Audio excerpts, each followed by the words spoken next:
If you want news and rumors that appeal, welcome to the Dusty Wheel. Hey, welcome back to the Dusty Wheel.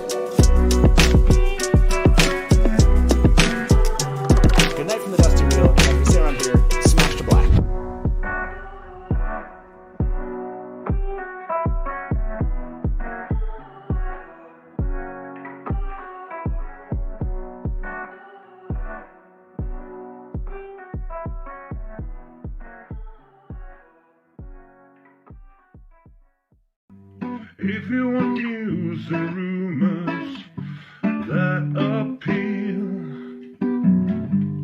welcome to the Dusty Wheel. Hey, welcome back to the Dusty Wheel.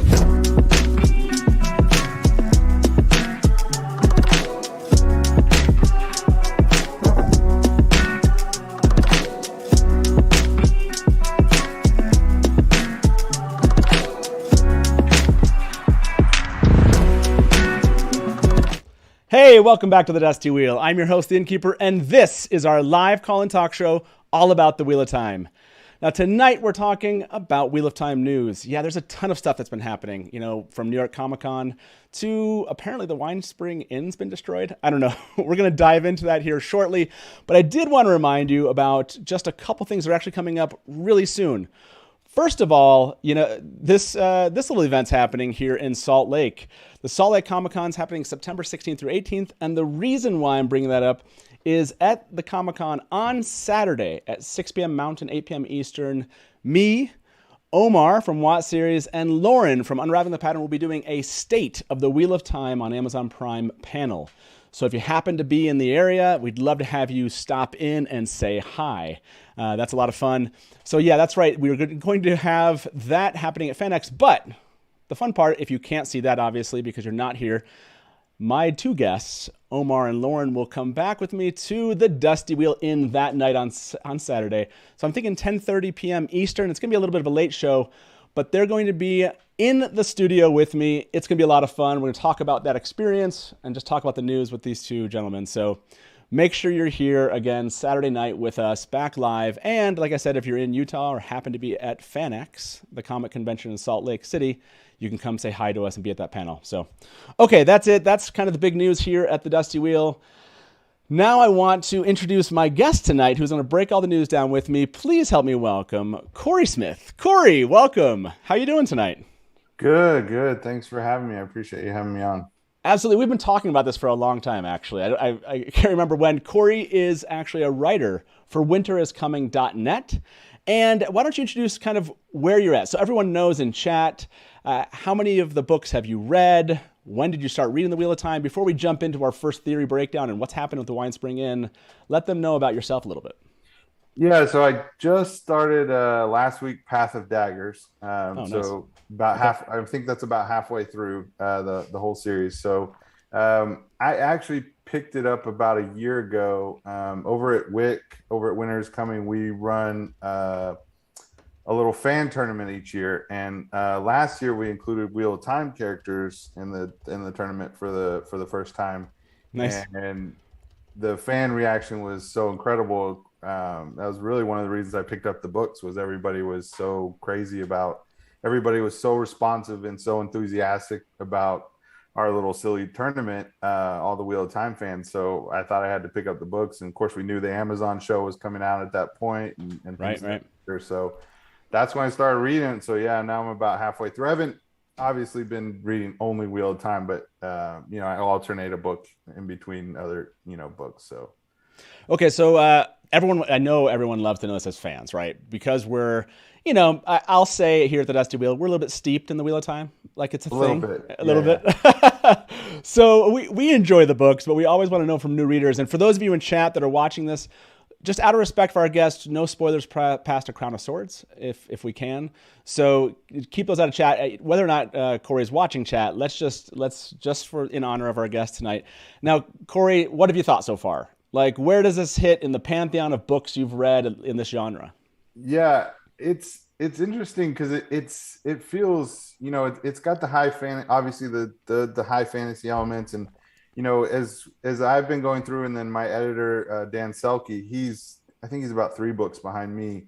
We kind of have a discussion about each book, and we his initial thoughts were obviously it was very Lord of the Rings, the first book, very Lord of the Rings. And each book as it goes, it just diverges more and more from that kind of, the mother of all high fantasy series. So I'm enjoying it a lot. I'm very interested to see how the show goes, how the adaptation goes, because obviously there's probably way more material than they could ever get to on a TV show. Right. So I'm interested to see what they cut and what they keep. One of my favorite aspects of the books is the Forsaken. I find them to be some of the most interesting villains in any of the Game of Thrones or the Star Wars, anything fantasy, sci-fi. I mean, I just find them pretty fascinating, and how they essentially aren't really even trying to kill the heroes, at least right, as far as I've gotten. They basically just spend most of their time, seem like they're kind of out compete each other. So I'm enjoying the series so far, and I'm definitely enjoying the fandom and being a part of it, and being around people that are so passionate about the series. Yeah, for sure. And we'll get into that more. I'm kind of curious what you're thinking about the series news so far. We're going to have opportunity. For those that are watching, we are going to talk about Wheel of Time trailer theories. We're going to kick that off with that. Then we're going to jump over to New York Comic Con. And just this idea that we're going to start seeing cast members at conventions coming up, and kind of what our takes are here in chat on those. Don't forget, at the very end of the show, we are giving a mug giveaway like we do every What Wednesday now. So stick around for that. That happens right around 8 o'clock here, or I guess 10 p.m. Eastern.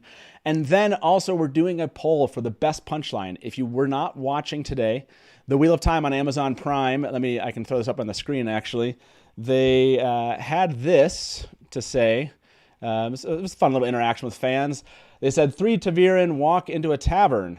Post your punchline in the comments below. Hashtag Wheel of Time. So we're going to talk about best of those, and if you saw that screen right there, and we're going to actually play Andrew the Bard, who actually sung a punchline and got a little shout out from The Wheel of Time on Amazon Prime. So we definitely have to cover that too. So with that being said, let's jump into trailer theories.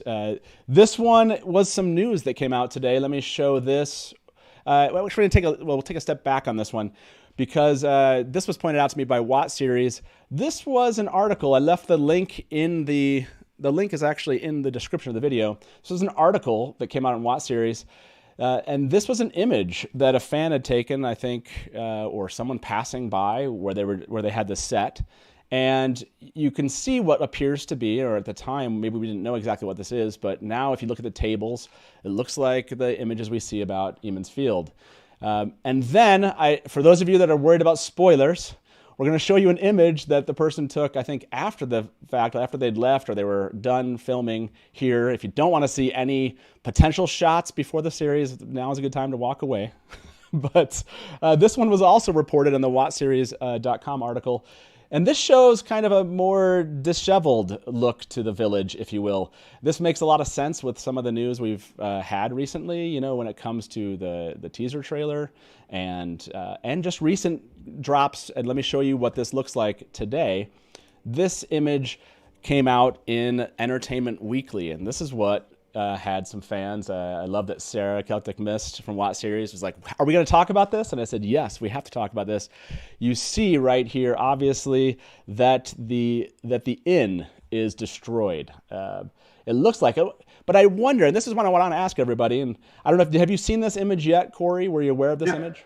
Okay. Absolutely. Sure. So what do you think has gone on here? Like, when you look at this, do you think this is like fire took this thing down? Do you have in your mind what this looks like to you as far as what your theory is about what happened? Yeah, and so I mean, I guess I have to start with a question. Just back in Eye of the World, I don't remember the initial Trolloc attack being causing that extensive of damage. I mean, am I misremembering that? Definitely not to the Winespring Inn that I Right. recall. Yeah, Yeah, like I remember they were just running amok through Emmons Field and caught everybody by surprise and all that stuff. But I don't remember entire buildings being destroyed like that. right, However, just based on kind of the clips that we've seen in the trailer, they seem to have upped the ante on the violence in the trailer because we see them fleeing around and we see much right. more fire, and it just looks like a bigger almost approaching a battle as far as the level of destruction as far as what we can see from the trailer. So I think it probably fits what we've seen in the trailer, but it's just probably a little bit more extensive than what we read in the books. So Okay, so do you think this is just obviously from the attack itself? Do you think this is something that the Trollocs did? yeah, Something. Okay. yeah, You go. because I mean we know, and I mean sorry if I'm spoiling. I mean we know that they're filming season 2, right? But Right. Right. Right. I mean the whole everything with Perrin and the Trollocs attacking Emmons Field later on in the series, that could, I mean, that'd be surprising if they're already filming that in season 2. Right. Right. Right. I mean, Yeah. they'd have to really. I mean, I know. Rafe has talked about how they're taking some things from the second book, and the third book will be in season 1. But I mean, that would be really surprising if they're already doing that in season 2. So I have to think that they just kind of up the violence and the destruction, because it'll be kind of the hook moment when stuff hits the fan, to steal a phrase. But for the first episode or the second, I would imagine that's first episode. Yeah, and yeah, for sure. It seems like it's got to be first episode. I like this one. The Amerlin said they destroyed the homes of the boys. That is where you see some of the destruction happen. Right. Don just pointed out only certain homes were hit, but not everything. That's totally true. I like this idea. So this is one idea. Wild Gardenia said Moraine's fireballs. There is a moment in the table reading, if everyone remembers, where, Barney Harris says something about like, I'm going to follow her. She can throw fireballs or something like that. And everybody laughs at that line. So yeah, this is the idea that this might be, some channeling involved. So I'm gonna go with this. I'm gonna poll everybody here. Everyone knows I love to do these. So I have so far options. The options we have for a poll here is, what caused the Winespring destruction? We're gonna say just fire. Then we're gonna say like Trollocs. What else am I missing here? Moraine's fireballs. We'll call it a fireball. We'll say Moraine's fireballs. Of all three. That's right. No. I like it. Any other options here? I guess those three. We'll say, there's some other option. We'll give everybody out. They can do a cop out here. So, do we think it's just fire from the attack? Or do we think those is like active by Trollocs and Shadow Spawn? Or do we think it's Moraine's fireballs or other? Here we go. We'll ask that. People are going to make fun of me for this poll. It's fine. When you're doing live polling, it just happens. You're coming up with these. People are like, that's a stupid answer. I mean, like Doug Campbell already said, I knew this was going to happen. Fire equals fireball. I get it. There's some commonality of potential attacking trajectories here. Yeah, this one was a lot of fun. Someone did say this, and I think we should do this. Obviously, if you can look at this image, those are some big boots on what. I wonder, that looks like it's probably a Trolloc there. I think that's probably what we're seeing. Yeah. So, big boots. I can't wait to get some close-ups of the Trolloc boots. So people are now saying lightning. Yeah, I know. See, lightning would have been a good option in the poll if I had thought of it in the moment. Sorry, everybody. Pick other if you liked lightning as an option. So yeah, this one's does kind of change the trajectory of the story a little bit. But I do like, and I missed these comments. I'm sorry, everybody. I saw these in chat. I like that we will rebuild mentality, right? Two Rivers, the people there, they're going to rebuild it. And someone mentioned this before, that they didn't have as many chimneys as the book described, right? And it was one of those things, well, of course, they can't put on all the chimneys. This is a TV show. But I'm just saying, if you destroyed the Winespring Inn, Rafe has another opportunity here to to bring back the Winespring Inn bigger and better and with more chimneys. That's a possibility Who here. doesn't like more chimneys? Yeah, exactly. It's like you knock down the Winespring Inn, we'll just bring it back bigger and better. And so I love the whole concept of we will rebuild. That's great. I'm trying to see if I'm missing any here. Okay, so let me answer this poll. For those of you, 200 of you voted in the last minute. I'm going to end the poll now. And okay, wow, this actually kind of surprised me. I thought other, with as many people as were saying lightning, was going to compute. It said fire from the attack got 35%. 35%. Trollocs and Shadow Spawn got 35%. Moraine's fireballs. Unfortunately, Moraine only got 16, and other only got 12. Okay. So fans think this is probably just related to the destruction of fire because of the attack itself. There are a lot of Trollocs kind of like running around in the teaser trailer with fire, it appears like. Okay, so this was the first one I wanted to tackle. This one was a lot of fun. I don't know if this image helps at all. I kind of amped up the brightness and contrast here. This will be fun to kind of go back and inspect even deeper. But this isn't a show only about one theory. So let's. This is. I do want to ask everybody this. A theory that went along with this, and this actually Stubble McShave asked this question. I'm going to ask everybody here. Do you think that anyone, are we going to have a Game of Thrones moment? Spoilers for Game of Thrones. If you haven't watched the show, it happens early in season 1. Walk away from the show right now if you have. But I want to ask everybody in chat, is this going to be a Game of Thrones thing? Do you think that we're going to lose someone, maybe not like one of the top billed people on the show as far as cast we know that have to kind of persist, but someone suggested like Bran Alvear. Maybe he dies in this destruction. Do you think that Rafe has gone this way? Do you think we're going to lose like a well-known name from Emond's Field? I don't think so because,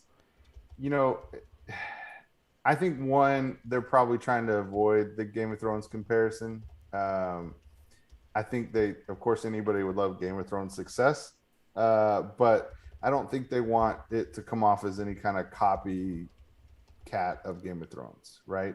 Yeah. And if we're being and if we're playing devil's advocate here, there's no one they could kill early on in the series that wouldn't drastically affect the rest of the series that would be that Game of Thrones moment. Because in Game of Thrones, obviously Ned Stark was billed as the main character, right? And then they killed him at the end of season 1.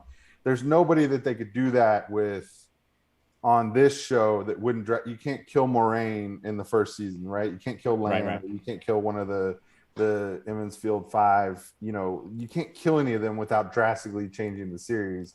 So I don't think. I mean, yeah, he might kill off a minor character like that, but I don't think it'll be anybody that would be just a big name right out of the gate. So, like Joel's comment here.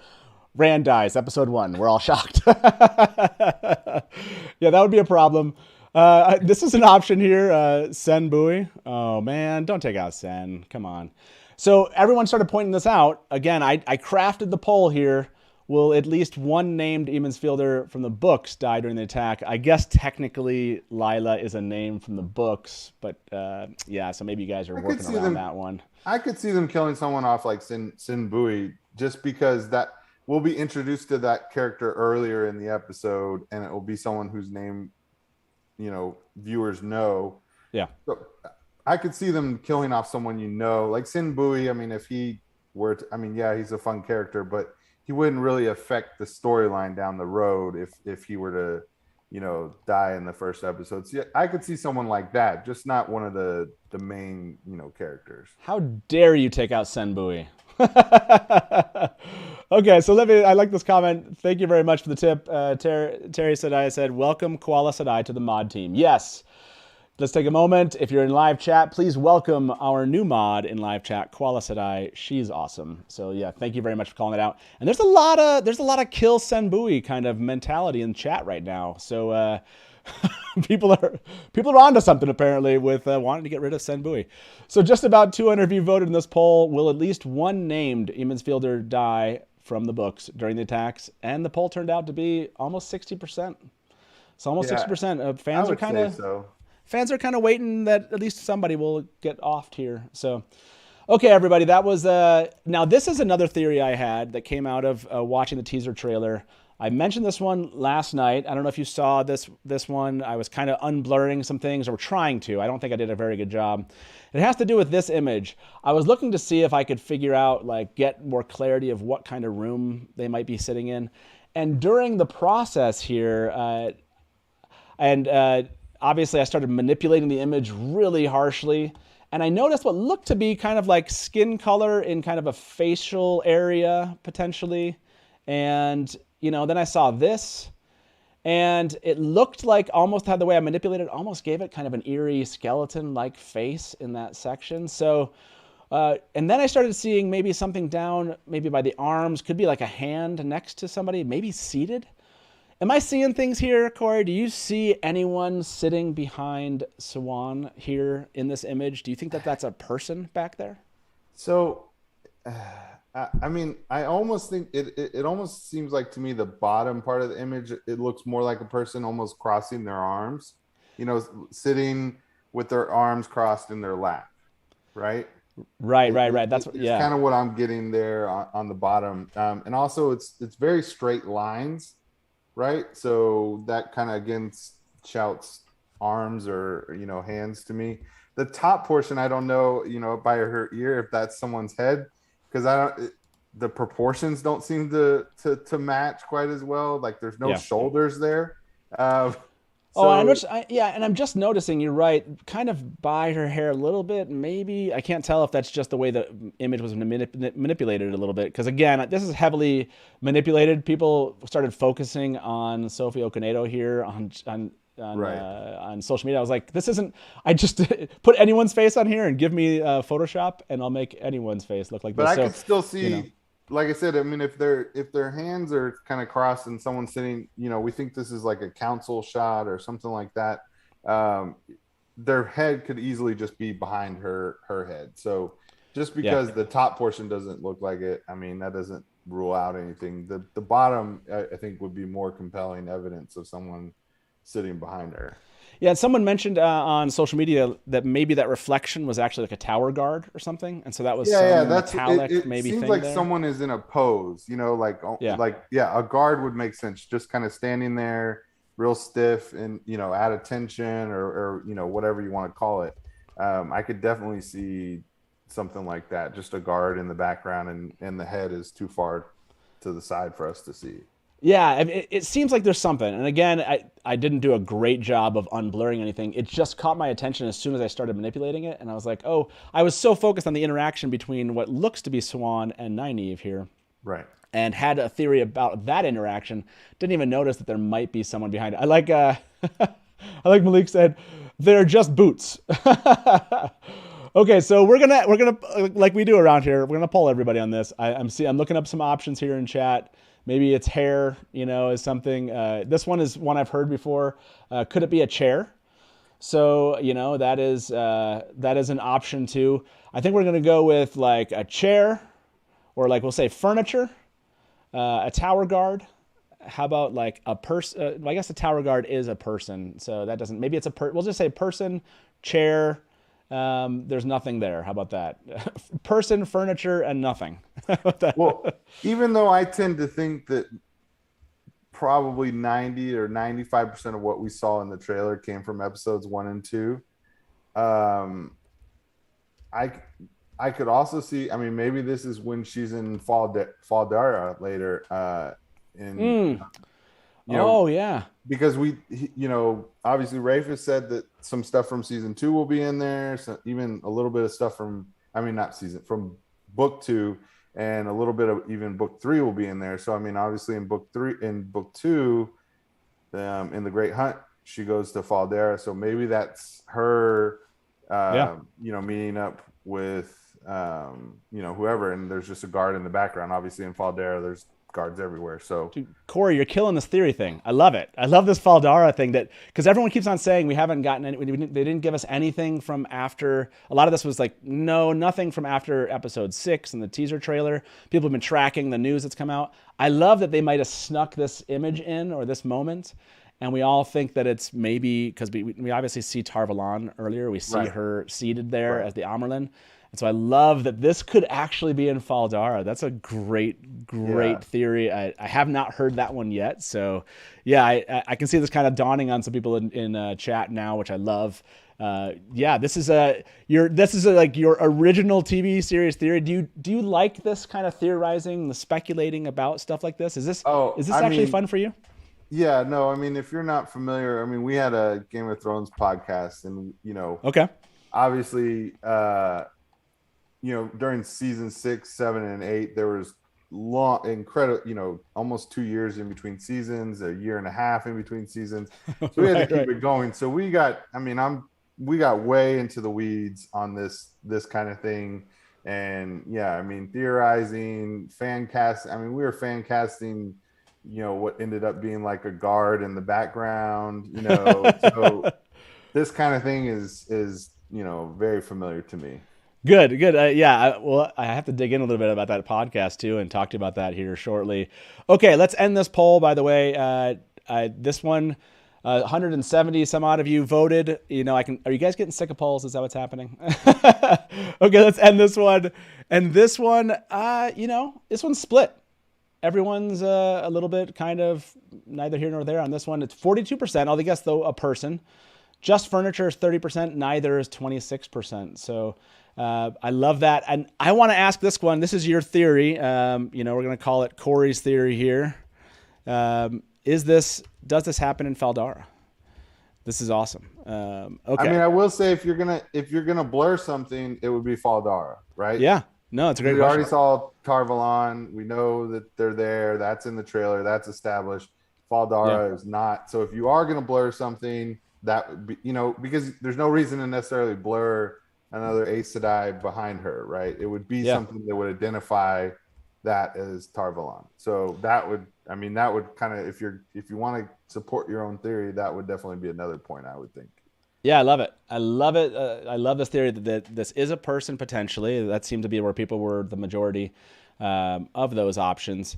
And I love that this is happening in Faldara. And you know what? You've at least so far, what the poll's coming back here, you have the majority of the vote. It did go down from 63 to 59%, so I wouldn't totally count on it. Okay, so let me show this one. Thank you very much, Village Mattress, for the tip, and said save Senbui. I don't know that your tip is going to be enough, Village Mattress, to save Senbui. That guy does annoy a lot of people, that's for sure. I like the, let's see what else other people are saying. Oh yes, this one definitely. Ben just said this. The Dusty Wheel. It's Steve in a chair wearing boots in Faldar. There we go. That is exactly what it is. Solved it exactly. Okay, we'll let that poll kind of rage here. You're still 55%. You're holding strong. This last one, I just don't see it. And unfortunately, let me see if I can. Actually open this up. Give me a second, everybody. I don't know that I will be able to. We'll see. Okay. No, I can't get that one. Okay.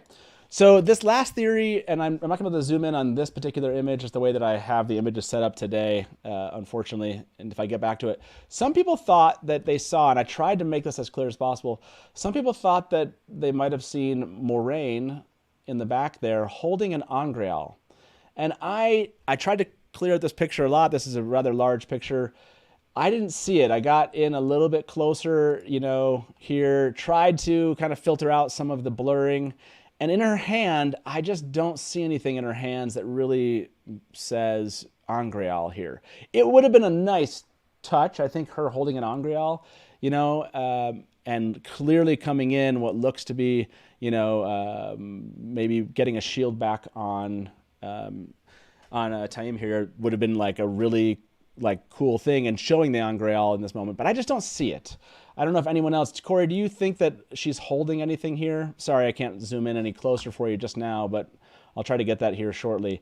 But I don't see her holding anything. What do you think about this theory? Especially, I mean, because her left hand is clearly open, right? Yeah. And her right hand almost seems to be making, sort of like this type of motion. So it doesn't seem to be, she's not clutching, you know what I mean? Right, Her right. fist isn't closed.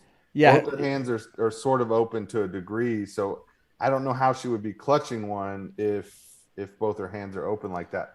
Now, I mean, could they have edited it out? I mean, I guess, but like then she would have to be holding like a big staff or something like in that, you know what I mean? That Yeah, that'd been weird. Yeah. So I tend to think no on this one. Yeah, I'm at a no on this one. We'll ask everybody here shortly. I'm trying to. I know people said zoom in, zoom in. I'm trying to do it. Oh, there we go. Okay, so everybody will get your zoom in here that you were hoping for, and we'll zero in on this, and we'll answer what seems to be like the definitive question here. Here you go, everybody. That is much closer, and we'll get even a little bit closer to her here. Yeah, like you're saying, her hand looks like it's open, and I just don't see what looks to be. And I don't even see anything. Maybe she's holding at her waist. That's basically that she's using. I just don't see it here. It's an interesting question, but yeah, I'm some of these trailer theories. I just don't see it. There does seem to be something different with her hand. I'll admit that doesn't. It looks like more than a hand potentially, but I think that might just be the channeling, if you will. Yeah, I think those are the weaves that we're seeing there. That's what, for me, it looks like we're just kind of seeing the weaves as she's, going through the hand motions to do whatever she's, doing in this particular scene, whether that's putting the shield up or healing or whatever she might be doing. Yeah, I mean, I think we're just looking at the weaves as opposed to anything she might be. Yeah, I agree. Like it does seem like there's something around her hand, but I think you're right. I think that's the weaves itself. Okay, everybody, that was the theory. Let's answer this one. Let's end this poll before people take away your theory. You were coming down, but the poll's ended. Wait, I'm ahead. We definitely got you. We got you. There we go. 51% believes in your theory. There you go. Of the 210 votes, 51% believe that moment that I showed everyone on the screen here with Swan and who appears to be Nynaeve happens in Faldara. Great theory. I love that theory coming out of the show tonight. I'm going to go be preaching that one. I love it. I love the idea that we missed something that they kind of snuck in there. And let's ask everybody now our last theory before we jump on to some more news. Do you believe Moraine is holding an Angreal? Or Sangreal? I'll just put that in there because someone's going to say it. So let's ask, either or, if you really feel like she's just carrying around a Sangreal everywhere. Why not? Why not? Okay. So while we ask everyone this poll, immediately went to no there. I saw. Let's talk about this news, which is really interesting. Hopefully you've all seen this. And let me switch our topics for tonight. New York Comic-Con and other conventions. Yeah, this kind of came out of nowhere on Monday. If you don't know, somehow you were not following this, the Wheel of Time on Amazon Prime has a panel at New York Comic-Con on Friday, October 8th, and it begins at 2:30 p.m. Eastern. And it says here in this image, with series cast and creator, which a lot of people had a lot of fun with, like Robert Jordan's coming back, or Bella, I think was one of the, I think Wheel of Time and Amazon Prime posted an image about Bella, which I think was wonderful. And so this idea that series cast and creator, this will be the first time that we've actually had an authorized event where the cast is coming together to talk about the show. You've had one-offs here and there with interviews, potentially with some of these. How excited are you about this panel? Do you think we're going to get a lot of the cast? It just says series cast. So maybe we'll start there. Who are you anticipating is going to be on this panel?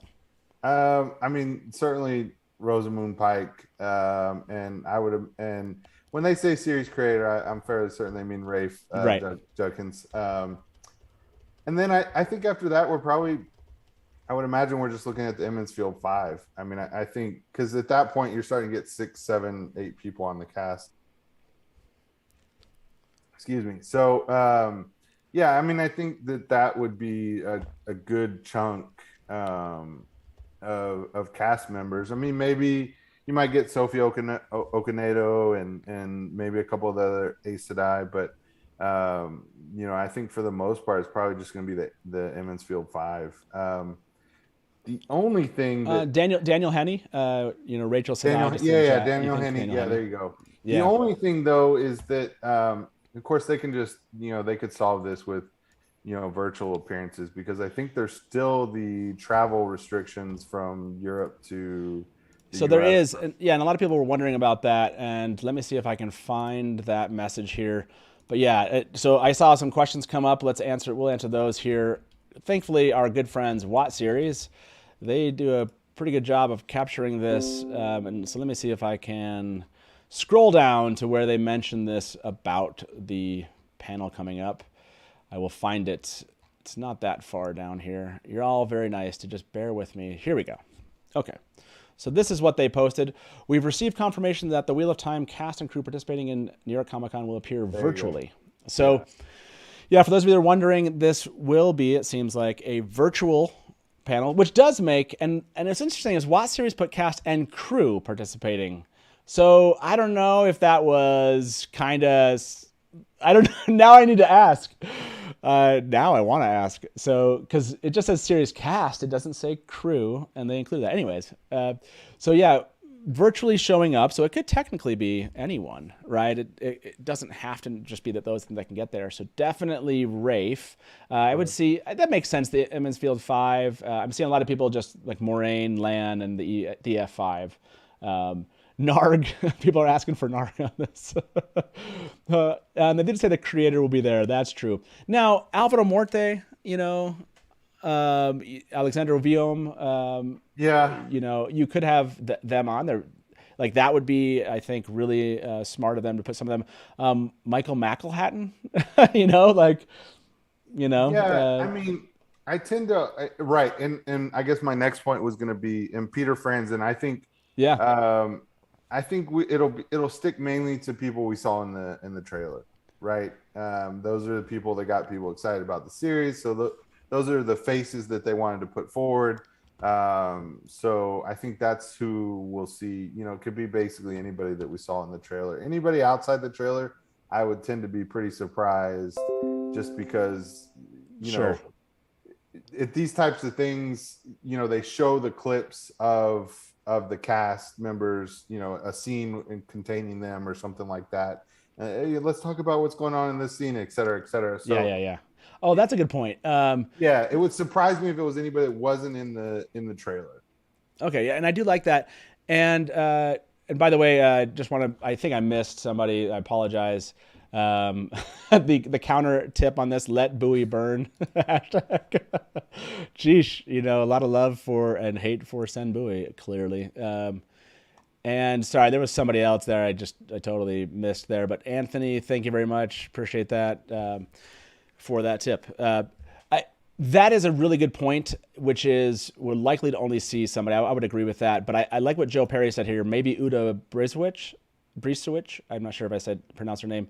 Isn't she? She's the director, I think, of episodes 1 and 2. And I'm not totally sure, but maybe she's an executive producer or a producer on the show also. I can't remember, but I know she's a director of episodes 1 and 2. I could see, like you said, knowing that she was part of some of the scenes from the trailer, maybe they bring a director on with them too.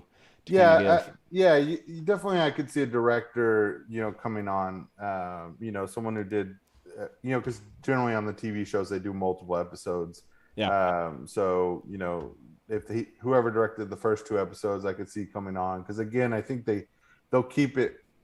I do think, and we'll get into this in a second, I do think we'll see some new footage, because in these types of presentations, they bring new footage for everybody.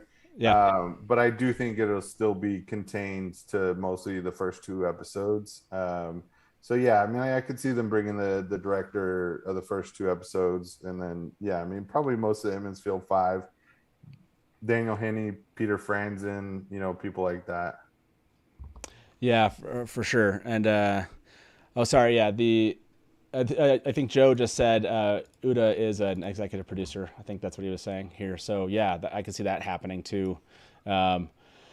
Yeah, this is an interesting question. I think you were about to kind of tackle it. Do you think that we're going to, and we'll ask let's end this poll here, by the way. Do you believe Moraine is holding an Angreal or Sangreal? Over 200 of you voted. No, was the majority here, I think, in the 60 or 70%. But yes, there's still some people that are believers of this. So this theory will live on. I like it. So I want to know what everyone thinks here.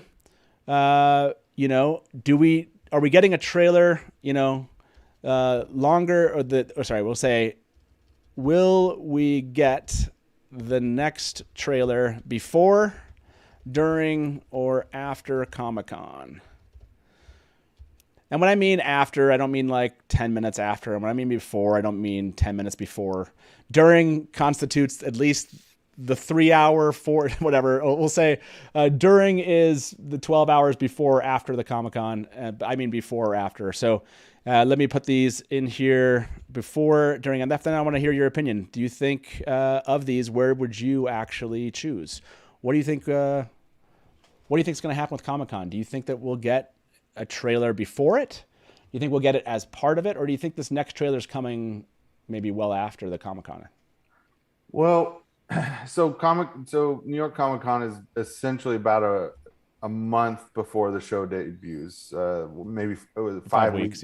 Yeah. So I tend to think at Comic-Con you'll get the cast and crew discussing it, long portions of that, and then maybe a scene or two, an extended scene or two, 2, 3, 4 minute scene, maybe just them them in the Winespring Inn goofing around. It won't be anything that necessarily reveals a lot. Gotcha. Okay. I tend to think it'll be some sort of extended scene, 2, 3, 4 minutes of a scene. And then we'll get another trailer, about 3 weeks before, 2, 3 weeks before the show debuts, right? Because they're going to want to debut something else to keep people talking right before the debut, right? And they just did the first trailer. You know what I mean? So again, I could be wrong. This is Amazon's biggest swing yet, right? Some of the other companies, some of the other shows, I could give you probably a better answer if we were talking HBO or Netflix. But this is Amazon's first really big swing as far as a TV show goes. They've done TV shows in the past, obviously, but never anything with a built-in audience like this, and never spent as much money as this, I don't think. So I tend to think that, they'll do another trailer closer to kind of keep the hype going and keep people talking about it. Because if they did a trailer at Comic-Con, there's still 5 more weeks. I don't think they're going to do a third trailer right before the series debuts. You know what I mean? You're convincing me more so that we'll see it after. That would make sense, right? Like do Comic-Con and then 2 weeks later give us the final trailer, and then have the series come out 2 to 3 weeks later, or 3 maybe. So maybe that 2 to 3. I could see a late October longer trailer. Like that would, that would make sense. Late October, maybe even as late as early November. 2 weeks, because it's November 19th. So that, you've got basically 2.5 weeks, I guess, of November before you debut it. Yeah. And you have to remember the panel itself is newsworthy, right? You're going to have an hour or two of the cast and the crew discussing the series, right? And so you're not just having, Rosamund Pike answering one Wheel of Time question in the middle of another interview, right? Right. So, I mean, the panel itself brings a certain level of hype and excitement, because you've got them sitting down and really discussing the show together and discuss what filming was like together and all that stuff. So you've got enough content there that you don't necessarily need to pull out a whole new trailer, but you could bring in, a scene or two that you just get an extended look at, the relationship between them and Field 5, or Moraine and Lan talking, or you know what I mean? Yeah. It doesn't necessarily reveal a lot, but it gives you a sense of the series. I love the idea that they could do some of these behind the scenes things. I know Rafe has always said, like, we don't want to do the behind the scenes like after the show comes out and do behind the scenes, but I could see them kind of releasing some of those just to kind of give a human side. Right. The human side of these people, that's who we're meeting, are the people behind the series, the series creator and the series cast. And so I could absolutely see them not actually overwhelming it with the trailer, because honestly, if they drop the trailer during it, That's all anyone's going to talk about. No one's talking about the panel. Exactly. I mean, we'll talk about it. I mean, those are kind of curious how we're going to handle this. Obviously, you have to buy a virtual pass. I think you can watch this probably virtually, a digital pass, I should say. I've already bought mine. I don't know if everyone out there has bought one already, but you can go buy one. We'll make sure we put the link in the description of the video. And obviously we can't like live stream their private stream. So, Correct. But I think what we'll do is we'll be live streaming during it, as in we'll just be there for whatever we're going to hear. And we'll probably report back to everyone that's watching. We'll basically be a gathering point for us to have the after panel discussion, right? So plan on showing up for our live stream that's going to be covering it, but we won't be able to show it on the screen to everybody. We will be able to tell people what's going on if they want to hear it, because they can't watch it virtually. And we'll also be able to immediately, when it's over, spend another however many hours digging into everything that happens. Every comment. And there's going to be, and that's what I was saying. I mean, there's going to be a lot of stuff. I mean, you have to remember, Comic-Cons are for the hardest of the hardcore fans, right? Yep. Casual fans don't go to Comic-Con. It's the hardest of the hardcore fans of whatever, series or movie or, whatever it is that you're going for. And so they're going to eat up every comment. I mean, you're already planning the post show that'll be longer than the panel. By far. And y'all are going to go over, and you're going to go over every single comment. And I'm not judging. I've done this 100 times. But that's what the panel is for, right? And the trailers are for the more kind of casual fan to get them hyped about the series, right? Because casual fans, or even fans that haven't read the books, are not going to care, what it was like portraying Matt. Right, they're not that into the series yet. They still haven't jumped into that world. So I think I just, the more we talk about it, I just don't think we'll see a trailer. If we hadn't had a trailer before, 100%, I'd say there's a trailer coming out at Comic-Con. But well, Corey, everyone disagrees with you. No, I'm with you. I would have voted on this one. Over 200 of you voted. During 63% are feeling like the next trailer's happening during this. Okay, but is that wishful thinking, or are you being honest with yourself? Right? Trust me, I want another trailer too. I get it. Who you're talking to. There's no wishful thinking in this group. So after is 30%. I'm kind of leaning. I have to say I'm leaning after now, especially from this discussion. But I do like this point from Jay Diggity. Appreciate the tip. Said Franzen and McElhatton are experienced with these things. I could see them bringing on some, obviously Rosamund would be experienced in this too, but I could see them kind of leaning on that. And let me see if I can, I just want to make sure if I can show this one. Okay. Oh yeah, here we go. Eric Nielsen, will the Althors be at Winter Night? How will Rand find out an uncomfortable truth? Forest, Winespring Inn, or other? So yes, good question. That's one thing. Do you think, let's jump back to that theory. Do you think that we're going to get the farm attack? Or do you think that Tam and Rand are going to stay in the town, if you will? Do you think that we're going to actually get that kind of classic, Narg moment? I don't know if we'll get the Narg moment. I tend to wonder if that's too much for a first-time viewer, right? You just got the Trollocs, and now you got one of them talking, and sort of comically, Narg won't hurt you. You know what I mean? Like, so I don't know if we'll get that, but I do tend to lean towards the Althors being on the farm. The one scene with Tam in the trailer, I forget the exact quote, but where he's delivering the quote about sacrifice or whatever it is. Yep. I tend to think that's at the farm. Oh, okay. So you think that one's at the farm? Yeah. Okay. To me, it kind of seemed like an open Corey, area. Corey, you're killing me with your theories. I'm loving this. Okay. Does Tam's dialogue, how about this, from the trailer, love this stuff, trailer, happen at the Althor farm? Yes or no, everyone? Corey's bringing the theories tonight. Love it. Okay, we'll see what they have to. They agreed with you on the last one, so it just that scene. It looked like it was kind of open behind him, right? You didn't really necessarily see the village square, and if you notice it looked earlier in the day, so I kind of wonder if that's them having the conversation before when they're putting away the sheep earlier in the before the Trollocs attack. They're putting away the sheep and stores still sort of light out. Yeah. That's Sure. kind of what I took from that scene is Okay. that's from the books, is that's what we were looking at. So I mean, Okay. Yeah, I mean, so far you got like a 50-50 crowd here. Let's jump through a couple of these comments. Let's maybe tackle this a couple more topics here. Anthony said, the Flame of Tarvalon, the Dragon's Fang, white, black. What if the flows we see from women are white and the flows we see from men are black? That is definitely one of the things that's come out of a lot of the conversation in the trailer. And I think that is a pretty common theory out there that we're going to see, like, maybe that's how Rafe, they're going to kind of basically simplify this for viewers, especially in the first season, maybe give some more complexity moving on from here. And then David, thank you very much. David said, maybe they dropped the full video with Rafe narration of the concept art clip at New York. So that's an interesting idea too.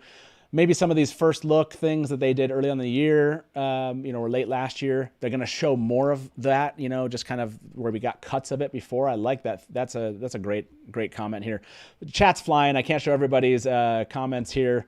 Okay, so this one, Paul believes Tam's speech is his message to Rand telling him to leave. That's an interesting idea. I like that. Which would also occur at the farm. Well, you think that would? Okay, so I love your. Right. I love your. By the way, you just doubled down on your theory, and you need to double down harder because 55% are at no on this one. Oh man, come on. No farm, only winter night from Jason Enberg. Stinkin' Chicken said maybe a eulogy. Oh, that's an interesting idea. Okay. I love fans. I love jumping in on the theory game here. You guys are so much fun. I love this stuff. So I could see it being at the farm when he leaves, but I just that scene from the book is such a great scene because it kind of builds the tension, right? They're kind of going about their day-to-day lives, but you just know something's about to happen, and so I tend to think that it'll be there at the farm with just him and just Rand and Tam. So, I mean, you don't have to convince like I said, me. the lighting. I love it. There's something about the lighting. I love the idea, but and you just won over a couple more people, so that's a good thing. Let's end this poll. Sorry, Corey. We're going to have to take this one away from you. You did not come away as a winner tonight in your second theory poll here, but your first one, people loved that.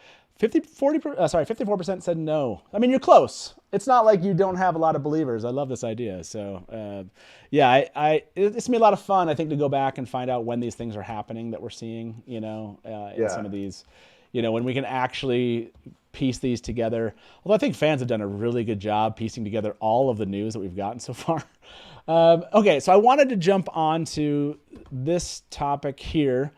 And kind of move us out of the conventions topics. But again, if you are interested, New York Comic Con, $20 for those tickets.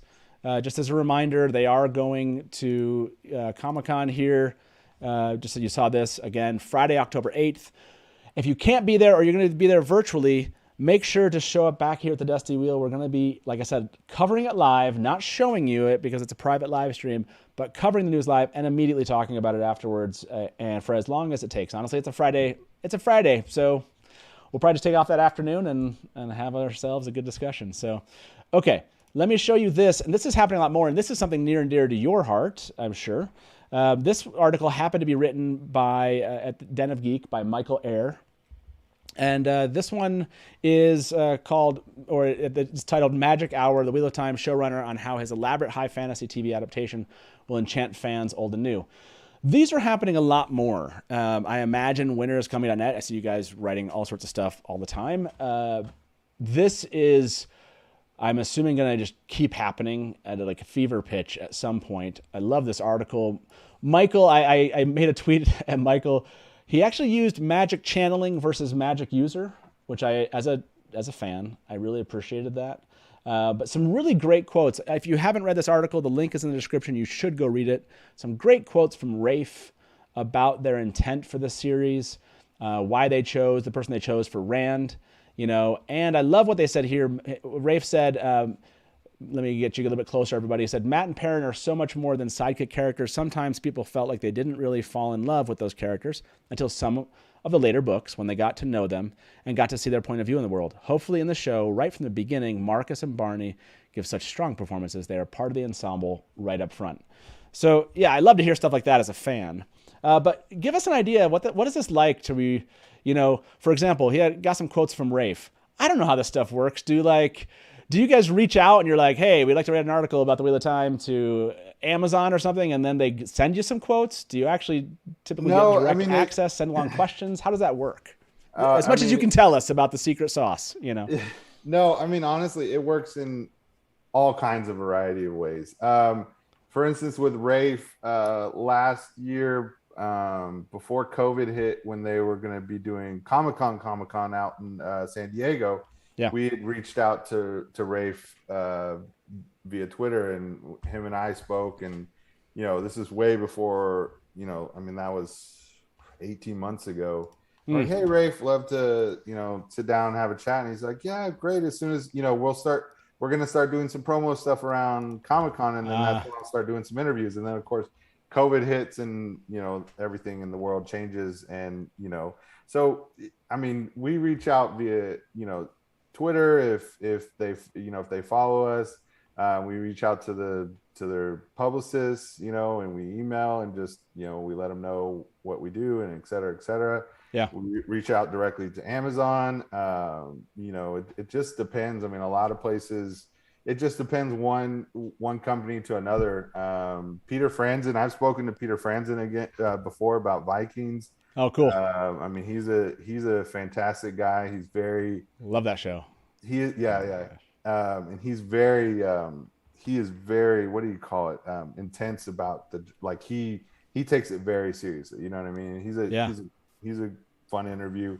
So it just happens a variety of ways. I've shot someone a message on Instagram before, and then we're interviewing them later. So it just, okay. It just you never know. It's like, okay, you never know. And then sometimes you get plenty of rejections. The publicists will say so and so. I got turned down by Keanu Reeves a while back. Apparently didn't want to talk to me. It goes every which way. You email the publicist, you email whoever's putting out the show, you shoot messages on Twitter, on Instagram, however you can get somebody's attention, and you just go from there. So yeah, it's a lot of fun. I bet what you do is a lot of fun for that regard. In that regard, just being able to talk about the process. That's certainly something that I hope for in the future myself. Obviously, as a fan and running the show, I want to talk about why choices were made. This. Right. I love this comment here when he said, we'll never be able to achieve everything that's in the books. What are the iconic places we need to do, and do we need to shift things around in physical? Sorry, let me go find the end of that quote. Everybody, of course, I pick a quote that's at the very end of the very end of it. Yeah, physical space in order to hit them. I don't want to waste all my production money putting town after town on screen. Yeah, talking about that process, as fans, I think is a lot of fun, and I love that you've spoken to Peter Franzen. That's great. When it comes to, I'm kind of curious about this before we move on from this topic. Is there someone that you are looking forward to just personally? Is there someone that you could, if not something that you maybe have planned in the future? I just mean, if you could, is there someone among the cast and crew that you really want to speak to just as a fan of the books? I think Daniel Henney would be interesting. Because I think that that character, I think, is really challenging to bring to the screen, just because so much of what Lan brings to the page is kind of below the surface, right? So it's not the over emotional, overacting, obvious. A lot of stuff is Lan's, in the books, it's Lan's. You look at Lan's eyes and you can tell what he's feeling, because he's not a man of a ton of words. So I think that would be a lot of fun to speak to Daniel, and really, almost any of them, because like you said, I definitely in anytime I interview someone, I'm very interested in the process, and I'm just as interested to speak to an actor as I am to like the executive producer or the head writer or something like that, because like I'm not sure if you're familiar with The Last Kingdom on Netflix. Oh my gosh, yeah, great show. Freaking Yeah, love so that show. I've spoken to virtually every person involved in that show, and including some of the executive producers, and those conversations were just as interesting to me because I'd read those books as well. And so it's kind of, why was this choice made to bring this in, and why was this choice made, and and answers always vary, and sometimes, like what Rafe is saying, it's just a money, sometimes it's just a money issue, right? You can't go to, they can't go to Whitebridge and Camlin, and you know what I mean? They can't show you every single thing from the books. There's no budget when you're writing a book. There's a budget when you bring it to the screen. So, I do find those conversations fascinating, in finding out what the actors, who's read the books, if the show or movie is based on a book, who's read the source material, who hasn't, when do they read it, you know what I mean, and what they take from it, because then they also, they want to put their own spin. Every actor wants to put their own spin on it, right? Yeah. Well, now you're making me like, oh man, I look forward to all the articles you're going to write. Clearly, the fact that you've spoken to almost all the cast in Last Kingdom, that's awesome. What an amazing show. I love that show so much. And fantastic. Everybody on that show is fantastic. Really? Really? Wonderful people to talk to. So. I bet that might be a little bit kind of like you find out that maybe that's not true for someone, and you're like, oh, I didn't know that. It's rare. It's rare. I'll be honest. It's rare. There's a lot of people. Most of them are very warm and genuine. They love to talk. I mean, we put up the articles via text, and sometimes we do the video, and it just depends on what they have time for or where they're set up. But I've spoken to we sat down and we speak for 3 hours, and oh my gosh, that's so fun. Not all of it pertains to the show. We'll go down some some rabbit holes and just have a conversation, person to person, not interviewer to actor or whatever. So that's that so kind of fun. stuff is a lot of fun, and I really, really definitely enjoy it. Oh man, yeah, I look forward to this. By the way, I put this comment up. I want to speak to Billy Zane. I asked everybody. I would love to speak to him, and he's only tangentially involved with right. He did, but he seems like someone who might have some fun with it and not really care about it. So I mean, I don't know. I mean, people are saying Johan Myers. He's the person that's played Pat and Fane. People are saying Barney. This one, Wheel Up Time. Barney 1,000%. I did say a lot of Barneys. Oh, Alana. Yes. Priyanka Bose. I really want to speak with Priyanka Bose someday. She seems like an amazing person. Like I'm all into introspection, and like her, if you follow her on Instagram, like she's always really thought-provoking with stuff that she's puts up there. And I always feel weird because I'm like, oh my gosh, I want to respond to this. And I'm like, no, I can't be that dude who like every time is like, that's an amazing thought. Like write comments. But I'm like that is an amazing thought. And I'll drop a little bit of, obviously these companies provide screeners for the show in advance of the release. So I mean, for me, that's part of the process is being able to see their performances and see the moments that they bring to the screen. And for me, it's a lot harder to go in cold than actually having seen the episodes and seeing, what they were able to put together. So that's part of it for me is when we get those, whenever that may be, and we're able to watch, and then we can really dig into it and then come up with some really good material to speak to the different oh my gosh, now you're making me feel like I need to rethink my career choices at this point in my life. I mean, it's a lot of emailing and I bet sending the same email 20 times before someone sees it, and things like that. But I like, I mean, a lot of it's building relationships with different publicists and, and things of that nature. And, they might be working on The Last Kingdom or Wheel of Time, this year. And then next year they're working on, The Witcher, or they're working on something else. And, what I mean? And so if we have previous. If you already have a rapport relationship. with them, yeah, you already have like Yeah, a yeah, you have the relationship. previous Yeah. relationship. When you spoke to them, and and then you can just go from there whenever they get cast in something new. So Yeah. No, I love that. Um, I wanted to kind of talk through this point, which I think is great. I don't have the money to do this, but Kevin said Billy Zane equals 25 to 40K for an in-person appearance. Billy Zane for the Dusty Wheel. Yeah. Don't go raising money just yet. We probably want to pick who we want to raise money for here. It's fun. It's fun to think, like you said, obviously in your position, you're having these opportunities. It's fun to think about these things happening for the Wheel of Time. I can't wait to see that. I want to jump on to another topic here with you, but I do want to make mention of this before I lose it. Thank you very much, Blindriff, for the tip. Said Logain escapes in season 1.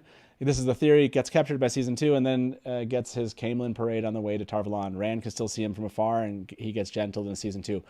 Okay, now you get to comment on someone else's theory here. Do you like this theory out there that we'll actually see an escape happen here, and that he'll be on the loose? That Logain will be on the loose, and we'll actually see him in season 2 before the events that we see in book 1 happen. Yeah. So this is the part of from the trailer and just kind of what we know about season 1 in general that throws me for a loop. Because, right, we know Rand's, well, I should back up. We don't know that Rand's not going to Camelin. We just know he's not going to meet, oh my God, where'd my brain go? The daughter heir. Why? Elaine. There we go. Elaine. Good Lord. Okay. Apologies. But we just know he's not going to meet Elaine, right? He could still go to Camelin and see Logain's capture parade. But I don't know. I tend to almost lean towards Logain is something they show us early on to show us kind of the threat that men channeling pose, right? Yeah. Because we're supposed to kind of sympathize and think of the Aes Sedai as the heroes. And I mean, what makes a hero? Well, the villain makes the hero. So initially Logain, you know what I mean?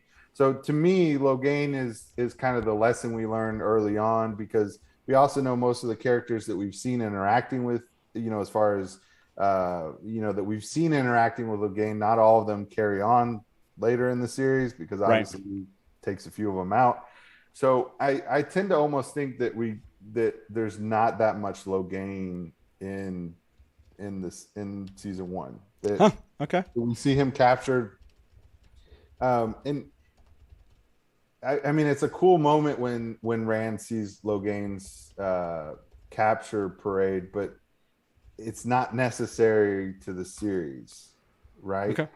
So if we circle back to what we were talking about with budget, if they do cut Camelin entirely, they could just cut that whole sequence from it, and we see Logain captured. We see him taken to Tarvalon, and maybe we see him stilled or not. But I tend to think we don't see that much Logain in season 1. Okay. I like it. There's your answer. I asked this question, the poll to everybody in the audience. I know for those of you who are waiting for a mug, Taylor's about 20 minutes away. He had to go help his fiance with her car in the midst of the show. So he's not with us right now. And he's the one that's going to be setting up that giveaway. I don't have access to it right now to set it up for everybody. So if you stick around 20 minutes, I promise we'll even go a little bit. We'll just go a little bit longer. If Corey needs to leave, I'll just, No, we're good. But we'll stick around longer until Taylor gets back, and we'll make sure that we get that giveaway. So for those who are waiting on the mug, I get it. It's just a little bit more patience on this one. I want to switch gears a little bit back to the articles and show this. And this was an article that came out in Empire magazine, or is coming out, I guess, in October. But it was an image that our friends shared over at Takaran Riyadh. And I can't remember. I left the link to this in the description, I believe. Feel like I can't remember the author's name, and now I feel bad about that. But the reason why I want to show this image was they seem to be sharing a lot of images of the Winespring Inn. Like that is prominent in the teaser trailer. Obviously you get some shots of it. Obviously they go into the inn. on these promotional things. We're getting more Winespring Inn, and now we get another shot of the inn being destroyed. And I didn't notice that until just recently how prominent it has been. And so I feel like that's one of those kind of subtle, nods to fans of just how important they recognize the Winespring Inn as a kind of the gathering place for, this series. It begins basically, right? And the Winespring Inn is a place that you get to know. And, so I really like that we're seeing this, and people noted this in the trailer. Obviously, Moraine comes in during the teaser trailer. We see her enter, kind of takes her hood down in the teaser trailer, and that looks like it's happening at night. And so we don't know if that's like an entry point into her first engagement with them, but we can tell that she's been there at night. This shows her there during the day. And so people think that we're actually going to get a lot more, maybe a couple of days in Emond's Field versus just like quick there and gone. And that is what we're starting to see here. Do you think that Rafe is like embedding in this idea of Emond's Field, and we're going to get a lot more than maybe we anticipate in this first episode? Yeah, I tend to think so. I mean, I hate to play just talk about money or whatever, but I mean, if you spent the money that's obviously the centerpiece of the set, right? So if you spend that kind of money, you're gonna focus on that a lot, and as opposed to just having them out in a field or next to some random house. I mean, you want the biggest and best looking set piece, as the centerpiece of as many scenes as you can do, right? Because it just makes the show look better. If you whatever you spent the most money on, that's what you want to have the most scenes with, right? So that kind of makes sense that they would maybe extend it and kind of stretch out more scenes with Moraine or even without her. I mean, you could see them hanging out outside the inn, or they could, they could do a lot of different things with it. And also, I mean, it is a touch point even later in the series, right? I mean, they come back to it. It's not like we never see it again after the first book. So, that could be something that, sort of a touch point, something that's familiar to people when we come back to it later in the series. So I love that. Yeah.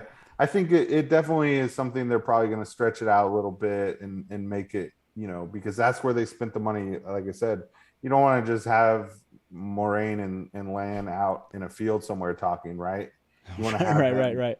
And I mean, you could easily, in the books they talk about how, people talk about Moraine before we see her quite a bit, right? There's the rumors that someone's in town and yada, yada, yada. And all these people are coming into town for Winter's Night. And so you could see her just strolling through the town, trying to get a feel for who she's looking for. Cause even she doesn't really know at first, you know what I mean? Yep. So you could easily do some scenes like that. So yeah, I love that idea, and it makes a lot of sense. I don't think about it in those terms often. Just as a fan, I'm like, why would they do this? But it makes a lot of sense that they've gone through the effort of building the set.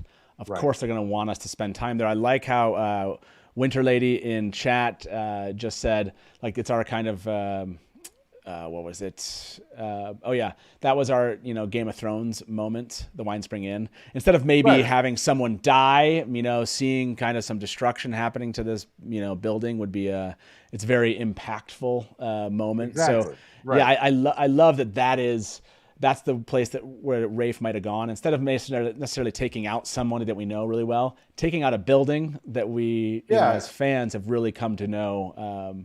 So yeah, I like that idea a lot. Yeah, I mean, if you build it as a touchstone for the fans early in the episode, or even if it gets destroyed in episode 2 or something like that, I mean, regardless, if you build it as a touchstone, it would have a much more emotional impact when it does get destroyed later on in the episode. So I do think that we'll see more of it, and again, I mean, for practical purposes, not to take the magic out of it. But yeah, I mean, that's clearly like you just put up on the screen. I mean, that's the most impressive building in the village set. So, I mean, they're going to want to feature it as much as possible. That's where they put the majority of their money. So, yeah, absolutely. And it makes sense. And I love that we're getting some of these shots and you're seeing some of the people back here. Yeah, I love that. By the way, to the theory that someone posed here, do you believe that Logain will escape? By the way, I think I said Taim earlier today. That was weird. Do you believe that Logain will escape? Oh, it's not showing up in chat. Why isn't it showing up? There it is. And isn't recaptured until season 2? Actually gets 48%. That's say yes. So that's an interesting one. I didn't think that one was be as close as it was.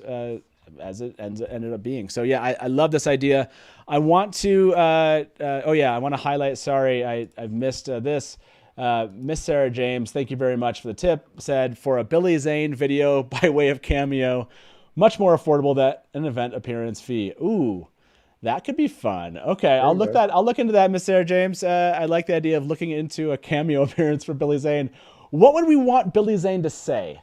That's what you need to let me know here in chat. Let's determine that. Let me share this quick tip from Shane. Said, is the slow motion shot of Moraine channeling on Winter Night just for the trailer, or will it be in the show? I feel like they gave us too many shots of that, like the overhead to it, too much of Lan fighting Trollocs. That feels like it's definitely a show piece. I'd be really surprised if it's not. Just a trailer and not something we'd actually see. It looks really impressive. That lightning coming down from the sky looks really impressive. Do you have any doubt that those scenes in the trailer are going to be in the show? No, I don't. I think the big hook on the episode is going to be the Trolloc attack, and not just the Trolloc attack. I mean, that's Moraine's coming out moment in the books. You know what I mean? That's when she really reveals just how powerful she is. And you learn more and more as the series goes on. But I mean, that's, as the reader and theoretically as the viewer, that'll be the big moment. That'll be what really gets people, captures their imagination. I tend to think we're going to get most of the episode is them establishing the characters, their lives in Emond Field, and Moraine, like we're kind of saying, maybe just kind of weaving through, and not weaving, sorry, bad word usage, but mingling, there we go, mingling with the villagers and trying to determine who she's there for, right? Yeah. And then all hell will break loose at the end of the episode. And then I almost think that shot of her and Lan in front of the inn is one of the closing shots of the episode, right? Ooh, yeah. And then let me see if I can find that one again. And then we pick it up next in episode 2 with them rebuilding and deciding to leave, flee and all that stuff. I mean, yeah, I think that's kind of the closing, because that's the holy. Can we curse here? That's the you can get away with a couple. That's the holy shit moment of the episode, right? Is the big Trolloc attack, and then we see that countered by Lan and Moraine basically, wiping the floor with most of them. And I think, if you look at that image, that's a great closing image. The village is burned down. Everybody's trying to figure out what just happened. And then boom, you cut to the credits. That sounds like a good episode ending to me. Right. And then you pick up, next episode, you pick up, with them rebuilding and deciding to lead Emond's Field and yada, yada, yada. Yeah, no, I absolutely agree. I love that idea. By the way, people are giving me some notes in chat about what we would want, by the way, Billy Zane to say. So I love some of these. Literally anything. Literally anything. This is a great one from Christine. I win again, Luce Theron, right? Having to say I win again, Luce Theron. That would be really good. How about this one? This one's a really funny one. Let me see if I can find it. Oh, yes. This one comes from Winter Dragon. If you don't know, remember for 5 minutes. Just saying the word remember. That I can't get that out of my head if you've ever watched Winter Dragon or the Dusty Wheel cut of Winter Dragon. Did you check that out, by the way, Corey? Yeah, have you seen the Dusty Wheel cut? I didn't see the entire thing, but I watched a good chunk of it, yeah. Okay, that's acceptable. That's acceptable. I won't kick you off the show then. That's good. I have one again. I am your father is what people are throwing out. I like this. Yeah, people want me to maybe ask Billy Zane about the Dusty Wheel cut, like if he's seen it. If you've seen the Dusty Wheel cut, I love these ideas. That would be fun. Okay, so I love all of those. Thank you, everybody else out there. Now, I want to jump to this while we're waiting for the Taylor to get back. He just said, Taylor said, "Who did you tell?" I told him. Everyone. He's like, "Did you tell everybody watching this show right now?" And I'm like, "Yeah, I did. Get back here." He made a funny comment that I think he'd be okay with me saying. I think this is legit because I think it's okay. He said, "That's like asking for a sleepover while your friend's there." Yes, it is a little bit like that, son. I totally agree. It's like telling everybody it's going to happen before he's here. Yeah. Just make it back here. One of the kind of closing topics I wanted us to talk about was this kind of something fun back for fandom here. We're seeing this happen on social media a lot. So I want to cover some of the social media accounts that are, covering the news. So first of all, before we get to the punchline, if you're here and did not take part in the punchline competition, I don't know what you call it, fun today from the Wheel of Time, then that's okay. At least you're here and you can vote on the best ones. But I did see some notes from, first of all, this got from Deadline today, was that we have a confirmed report that Sana Hamri will in fact direct the Wheel of Time Season 2. In fact, direct Wheel of Time Season 2 episodes and will also be an executive producer. Deadline confirmed that, but that's actually something that Geeky had scooped back here on June 30th and on a potential new director for Season 2. So we're starting to already get in the Season 2 hypes, Let's jump back there. Okay, here we go. Let's go to WoTSeries. And we'll go find it. If I could type Watt, how about that? There we go. Everyone's gets to follow my text capabilities. So I loved that we're getting Season 2. How excited are you about already covering Season 2, even though we're covering Season 1? Yeah, that was great. I mean, that was kind of a surprise. I've never understood sort of the, by what metrics are they, greenlighting these seasons before the show debuts, right? Right. Because this happens every once in a while, and I always am amazed. Sometimes the news will come out 2 weeks before the show debuts. It's been renewed for a second season, and so I mean, I'm sure they're tracking some sort of metric, likes on Twitter or social engagement, whatever. I don't know, but yeah, I mean, that's exciting to hear, because I definitely am not.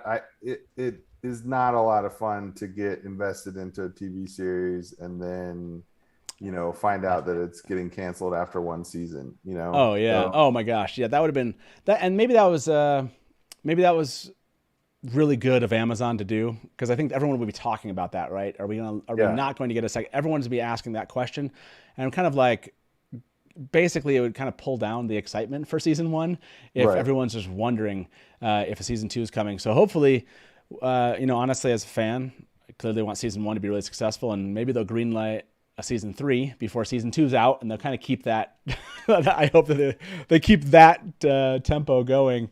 Well, I mean, as soon as they get some actual viewership numbers, you know what I mean, then you could see multiple seasons, being greenlit. So yeah, I mean, once Season 1 debuts, if there's enough eyes on the screen, I think that's certainly a possibility.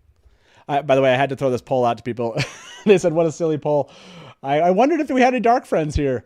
Will the Wheel of Time get a third season? They're like, why even ask this poll? Who's going to vote no? I wanted to see if there was any pessimists among us, everybody. And apparently 132 people have voted so far. All yeses. So look at you. Like, I don't know if people are worried that I can see who voted for what, and we're going to out them as the pessimist dark friend that they are.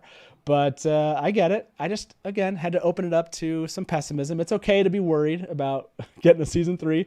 But everyone seems pretty, excited and sure of themselves. So I am, after seeing the trailer, I feel much more confident about that. I feel like they've really got something here. And I think after we see the series, we'll have a better gauge of where this could go for sure. Mm-hmm. I did also see this note, and let me show this one up here. From WoTSeries said the Eye of the World is also top selling on Google Play Books, currently 5th on the list. It's 12th in sci-fi fantasy on Apple Books, and The Wheel of Time is also featured prominently on the sci-fi fantasy books page on Barnes & Noble. This is something that we don't get to talk, or we don't talk too much about, which is, this is actually going to bring more readers, right? When you saw this with Game of Thrones, didn't it, like, you can correct me if I'm wrong, but I feel like it doubled readership? Like total sold or something? Yeah, I forget the exact number, but it had a huge impact. And I mean, already, just me personally, I started reading the books because, I always knew they were out there. But I started reading the books once, we kind of heard that the show had been, greenlit. So it's already, I think, having an impact on sales because people, okay, they know the series is coming out. They've always heard about it, because I don't think you can really be a sci-fi fantasy fan and not have at least heard of The Wheel of Time. Yeah. And so now that the show's coming out, I think there's plenty of people like me. They want to pick up the books. They want to read the books so that they're familiar with it. And they kind of know what they're getting into. So, and then, the flip side of that is too, I think after season 1 comes out, you could see a jump in the book sales. Right. Because some people will make the opposite decision. The series looks great. I don't want to spoil it by reading the books. Some people prefer to see the show first. Yeah. And so you could see the opposite happening where after the show's released, people pick up Eye of the World and go back and kind of see what the books are all about. So, well, I fully expect when we actually get closer to the release date, right? I fully expect when we're at the release date that those numbers of people reading the books, like when you look at those numbers, that's not bad. Currently 5th on the list and 12th in sci-fi fantasy and Apple. It's good. 7 weeks out, 6 weeks out. When it starts getting, plus Amazon will start putting it up on their front page. You know what I mean? It'll be, check out the Wheel of Time series right before, in anticipation of the show coming out. You know what I mean? And and once they get behind a product, it'll definitely do some good numbers. So I think it'll go up. I think the majority of people will pick it up right beforehand. So yeah, that's been fun. It's been fun to see those numbers go up, obviously, and see, some of these things, I imagine fans will be tracking, data like this, this won't be the last time we see charts like were posted here by WoTSeries. See interest over time on Google Trends for Wheel of Time. This shows The Witcher, Shadow and Bone, and Wheel of Time. We'll start to see kind of, get a gauge for what interest is looking like. I think that's going to be fun to just start as fans get excited about the whole world getting around the series and actually, investing in it. It was nice to see, and I've mentioned this a couple times,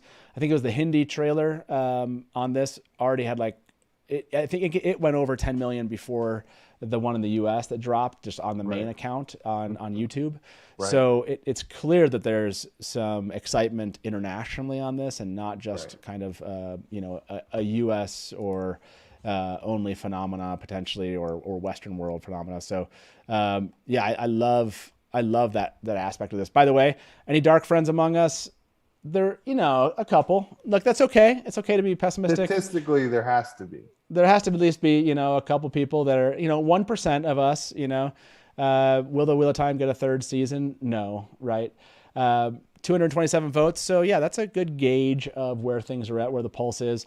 I think obviously the hardcore fans showing up tonight are excited about the series, and of course we want to believe and be optimistic, and I'm hopeful too. Anything over 5 seasons to me is gravy. If we get 5 seasons of the Wheel of Time, I'm ecstatic. How could I complain, honestly, as a fan to get 5 seasons of a show? But do I want to see them go all the way to the end? Yes. Let me ask you, because you covered Game of Thrones. Obviously, I had a podcast about this. I don't want to spoil anything for people watching. Where were you at when it came to the end of the Game of Thrones? Did you feel like, now that you can stand back, it's been a lot of time has passed, or do you accept the ending and you're just like, it was a great show or not? I will say my feelings have not changed much. Okay. I've actually not gone back and rewatched it since it aired. Obviously, working at the site, I've seen every episode 10 or 20 times, just because we're doing the reviews and we're doing the podcast and we're doing the interviews, you know what I mean? So I've seen every episode plenty of times, but once all that kind of died away, I haven't gone back. I still, I accept the ending. I accept it. I don't, I think I fall into I think the majority of people that had issues with it were not necessarily the way it ended, but just the execution of how it happened. I still think it's a great series overall. I was a Game of Thrones super fan. I mean, we threw massive like medieval feasts at my house. Oh, that's fun. for the premiere, for every premiere and every finale, we did just all kinds of crazy stuff. So I was definitely a massive fan. The last season left me kind of wanting. I think we saw the warning signs in season 7, but we kind of were just hopeful that season 8 would kind of course correct, but didn't happen. But I like I said, I don't have any necessary issue with, how it ended as much as just the execution of it, So it is what it is. I said before they aired the final season, I tend to say the best TV show I've ever seen is The Wire on HBO. I'm not sure if you're familiar with I haven't seen it. Everyone says I should see that. So it's 5 seasons. It's on HBO, and it's just a fantastic show from start to finish. And for me, before Game of Thrones ended, Game of Thrones was in contention to knock off The Wire, but the way it ended kind of didn't push it over the finish line. So for me, I still consider The Wire the best TV show that's ever been made. It's only 5 seasons. It's just a complete show from start to finish. And that's what we need. That's what we need for the Wheel of Time. We need a complete show. I mean, I was over here being all like conservative, like I'm okay with 5 seasons. I'm not okay with 5 seasons. I want the whole show. I mean, 5 seasons though. If we're talking 5 seasons and the show got canceled, I would be pretty upset. Because at that point I'm 5 seasons in, right? You're fully committed, and then who knows? I mean, 5 seasons, we don't know where they would be as far as progress with the books. If they can squeezing in 14 books in five seasons would be pretty wild. But I tend to think they're going to need around 7 seasons in order to fully. Yeah, I'd be surprised if you could do it in less than 7. And I think Rafe has talked about 8. That sketch of seasons will probably, obviously, it's going to change as they actually write these out. It's like Robert Jordan saying, all the times he changed his mind on how long it would take to finish the Wheel of Time. Sure, I think there's always something like that where I could see instead of 8, it's 9 seasons, or instead of 8, it goes back to 7. I did ask everybody, by the way. We'll see how many fans we have of Game of Thrones. Only so far 100 and some odd, 20 or 30 have voted on this one. But I asked, are you happy with Game of Thrones as a TV series? Trying to kind of gauge the pulse, and the fans here so far 55% say yes. So I'll say overall I was happy with it. I don't think the ending completely ruined the series. I just don't think it was up to par with previous seasons and previous quality of the show. So it's still a great series, and it's definitely worth watching. And I'd much rather have, like what we were just saying, I'd much rather have it. They ended it, at least they got to end it. I mean, they may not have done it super well in my personal opinion, but I'd much rather have that than it got canceled in like season 5 or 6 or something, and we never got to see where it was going. Yeah, exactly. I mean, obviously you're happy at some level that you did get an ending to it. And I want to ask you about this. Let's jump to this, so kind of talking about fandom, Game of Thrones, your interaction, obviously doing the podcast. I mean, you threw parties, you were so steeped in it, you're a super fan of it. Was this type of stuff common? And then I want to go in and talk about some of the favorite punchlines. Did the kind of official accounts do these kind of things a lot, interacting with fans online? Like, Just random post today from Wheel of Time. Here said 3 Taviran walk into a tavern. Post your punchline in the comments below. Before we actually go through what the top ones were as far as vote getters, and we choose, I kind of wanted to know from you, like, is this common to you, or do you think it's uncommon what you've seen from the Wheel of Time on Amazon Prime's social media interaction with fans?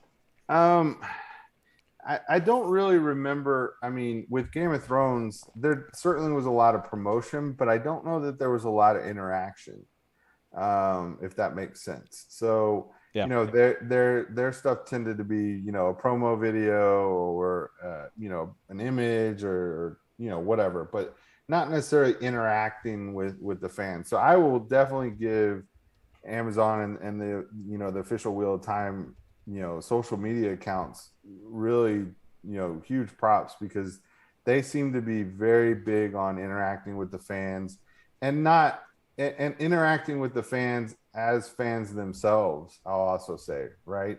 Right. I've followed a lot of their stuff and, seen their comments back and forth, and they clearly know what they're talking about and know the subject matter. They're not necessarily just, high, you know what I mean? Yeah. They right. know what to say, and they know the language and the lingo, and they know the characters, and they know the series. So props to them for not just, giving standard, replies or things like that. And yeah, this kind of thing, I don't remember Game of Thrones necessarily doing this interactive of a level, with the fans. Yeah, it's been a lot of fun. I think a lot of fans have engaged on it. I can tell just how much excitement there is when every time, I think I even see Discord channels that have like a tweet. It's like a tweet bot, basically. It's like the Wheel of Time. I'll be honest, like the Wheel of Time has posted something. Like I see it in a phone. I'll be like in a meeting and I'm like, oh gosh, I don't. And like in the meeting, it's like, turn off my Zoom camera, check and see what it is. Can I ignore it, or do I just step out of a meeting? So it certainly does kind of change the pulse of fan engagement. It definitely has this kind of 24/7 feel, which I think fans have really enjoyed. Honestly, in the end of the day, the fact that we're getting the Wheel of Time and we didn't have it for many years, it does feel like a new book's coming out. So I think, props to them for, like you said, kind of being able to speak to the books and being fans enough, at least, if not huge fans of the books, to be able to kind of, like they posted that Bella image. I'll see if I can find it here shortly. But before we do that, before we talk punchline, Taylor's back, everybody, and he's going to drop the mug poll or the mug raffle into chat here shortly. He's going to start that off, and then we'll end that here in just about 5 or 10 minutes. But we want to pick the punchline first. Your live chat's about to fill here with a bunch of requests for you to enter the raffle. If you've never done it before, you'll see other people do it. It's you put exclamation point, the word raffle, all is one, and you enter it that way. So we'll let chat begin to enter the raffle here, and as people notice that it's there. Now I'm going to end this poll. It's going to fly by in chat, but of the 200 people that voted overall happy, 56% said they were overall happy with Game of Thrones. So that was really cool. I want to jump to these punchlines. What I did, everybody, I know this isn't like a fair, there's no like fair way to pare down all the comments from fans. But what I did was I went into the comments here on Twitter and on Instagram and picked the ones that got the most likes. Now, yes, maybe those people just saw people that they knew and they liked their stuff. But inherently, I think I'm going to go with, people wanted to respond to something funny. So here is the punchline, and you're all going to choose a winner of this tonight. And these are our top 4 punchlines from likes between Instagram and Twitter. Here's our first one, Corey. 3 Taviran walk into a tavern, 1 talk to the serving girls, 1 talk to himself, and 1 talk to wolves. That's do you good. do you like that one? That's a good one. Does everyone like this one? By the way, I probably should note here, I need to review these because you're only up through a certain episode or a certain book. I'll check these for spoilers for anyone that's watching. We've been staying pretty spoiler free, but I'll throw this up there. Show contains spoilers for everybody. You're a little bit maybe concerned, so I'll put this up here. That was our first one, everybody. Our second one, let me check this one for No, I don't think this one is. has any spoilers. Okay, number 2 is 3 Taviran walk into a tavern, and the bartender finds his long-lost son hiding in the broom closet with his wife, accidentally digs up a bag of gold out back, and they leave. The gleeman in the corner trips and impales himself on his harp and flute simultaneously. Everyone is scared and traumatized. Okay, that's number 2, everyone. That number 3... I like this one. Classic. This is a classic one. 3 Taviran walk into a tavern. Each wishes they had the other's faculty with women. There's nothing probably more classic Wheel of Time than that one, that punchline. And number 4, this one's good too. 3 Taviran walk into a tavern, and everyone inside decides to get married. There you go. Those are your 4 choices, everyone. Let's go through those again. 1 talk to the serving girls, 1 talk to himself, 1 talk to wolves is number 1. I'm not going to read this whole one for number 2, but you can read that one. Number 2. Number 3. 3 each wishes they had the other's faculty with women. And number 4, and everyone inside decides to get married. Okay, everyone. I'm going to put this poll up there. I know you're excited for what's likely the final poll here. Which punchline did you like the most? And we will ask this here 1, 2, and 3 or 4. So as I ask everyone in chat here, Corey, as people vote on these, I'm going to show these again to everybody. Number 1 talk to the serving girls, 1 talk to himself, 1 talk to wolves. Number 2, and the bartender finds his long-lost son hiding in the bedroom closet with his wife, accidentally digs up a bag of gold. You get the picture. 3, each wishes they had the other's faculty with women. And 4, everyone inside decides to get married. Which of those popular answers, punchlines to this is your favorite? I tend to go with number 1. Number 1 or number 4 was pretty funny as well. But yeah, I think number 1 was the one I chuckled at the most out of the 4. Yeah. I'm seeing a lot of people went with like stuff that was very familiar to the Wheel of Time, right? Right.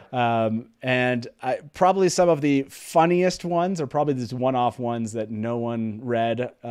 So again, you should go read these all. This is not, no one's getting any like huge props because they got the most liked one. The idea was, how can I pare this down to 4 really quickly? Right. But of those, I agree. One is not like, I'm not like dying on the floor laughing. That one just kind of makes me smile, Right. 3 made me laugh, but it's just a classic Wheel of Time kind of laugh. I was going to go for the 3 Taviran walk into a tavern and no one realizes the other one's there because no one talks or something like that. I was going to play that, the non-communication vibe, angle, or bit about this. So yeah, this is going on. No, again, this is just kind of more fun. You should go check these out. I have to show you this all while you're kind of signing up for the raffle to pick this. While you're picking your punchline, I do have to say that Wheel of Time is doing a fun job interacting with fans and calling out some fan accounts like this situation right here. We're going to play this for everybody. They said, unless anyone else wants to throw in their entry, we think Andrew Genhold has won the punchline as a song category. By the way, this is the Bard of Time. Andrew Genhold is the one who came up with that initial riff for the intro song to the Dusty Wheel. If you like news and rumors that appeal, welcome to the Dusty Wheel has become synonymous with this place, and that is Andrew here. And they shouted him out. How great. And it's already been seen 10,000 times. So let's pause this and let's make sure we bring this back. We'll play this for everybody while you all are voting. Enjoy this. Oh, slow down there. Enjoy this one, everybody. A little sound from Andrew Genhold.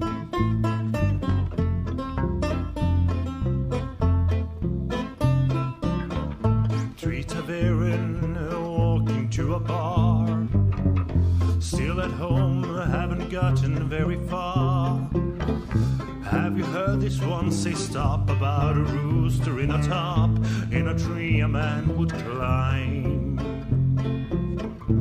Three Taverin wouldn't laugh of a joke they might get off, but again they might in time. But again they might in time. La da da da da da, la da da da da da, la da da da da da.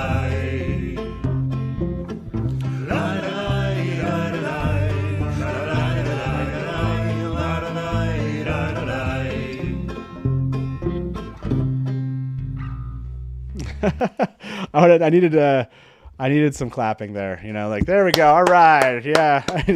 little clapping track. So nice job, Andrew Genhold. I think that kind of stuff is really cool that they've called out, like a lot of fans just sharing some passion. He's written so many songs for so many other people. He wrote a song, like I talked about earlier when we had that fan tournament, right? The first year. Oh, did he? Yeah, he wrote a song about the tournament, and myself and my editor, we were just sitting back, and we were just Wheel of Time fans were just blowing most of the other fandoms out of the water as far as interaction with our little.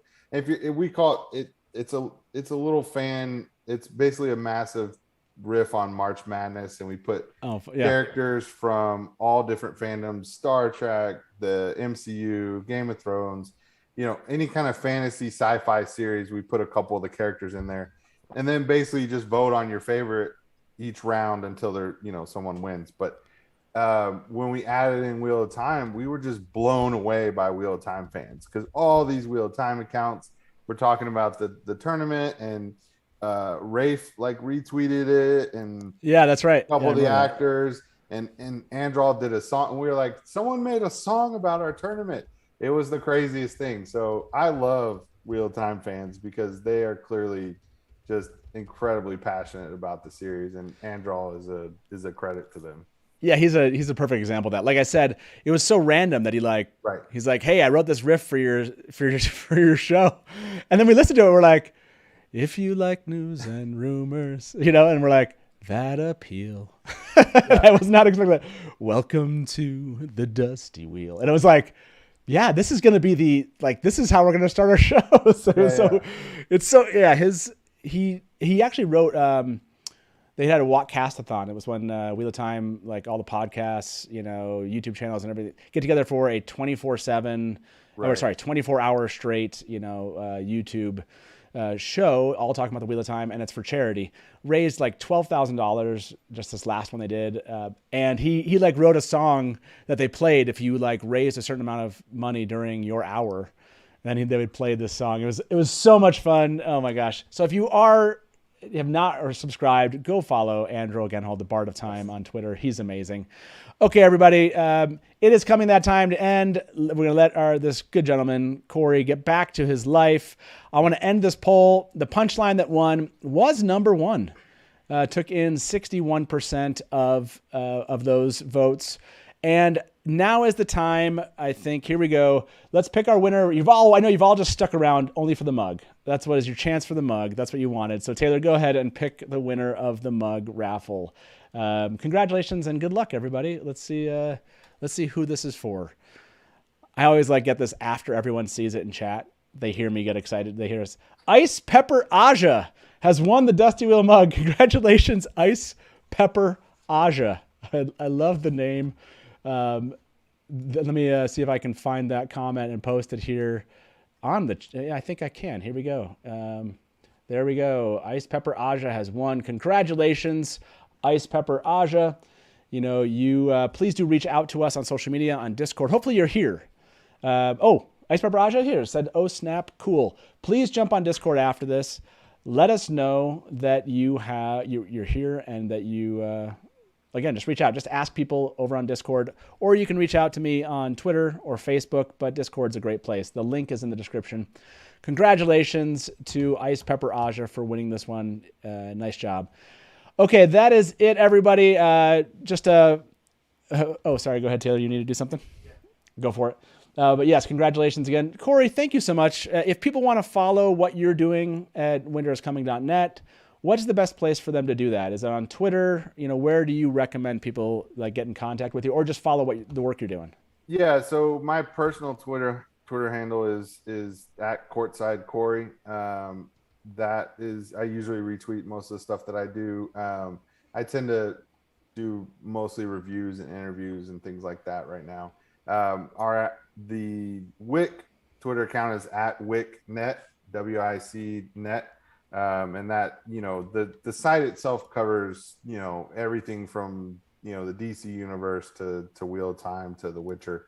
So if you're into fantasy, sci-fi, anything that's even close to that kind of stuff, we cover that there. And, we've got interviews and we've got reviews and all kinds of good stuff. So always check that out as well.